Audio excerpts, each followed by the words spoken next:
Have you ever felt completely lost when people start debating capitalism versus socialism? Like everyone else seems to get it, but you're just nodding along, hoping no one asks your opinion? Here's what used to happen to me. I'd be in a conversation, someone would mention these economic systems, and I'd immediately feel that familiar panic. My mind would go blank. I'd think, am I supposed to know this?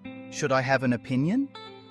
So I'd just stay quiet, feeling frustrated that I couldn't contribute to what seemed like such important discussions. But here's the thing I discovered. You don't need a PhD in economics to understand these systems. You just need a simple 3-step framework that breaks it down into bite-sized pieces. And once you get this framework, you'll never feel confused again. Let me walk you through the exact 3 steps I use. Step 1. Focus on ownership.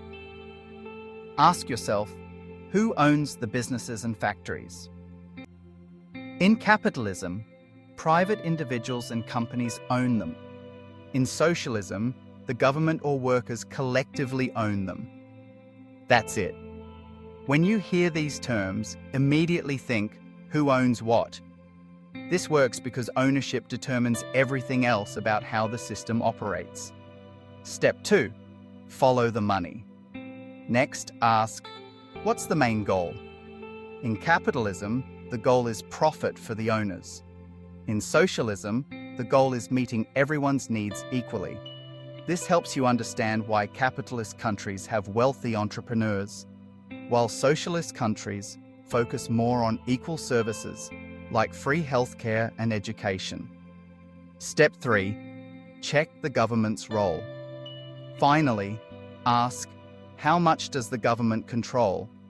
Capitalism wants minimal government interference. Let businesses compete freely. Socialism wants significant government involvement to ensure fairness and equality. This explains why some countries have more regulations and social programs than others. Now, I know what you're thinking. This seems too simple. Real economics has to be more complicated than this.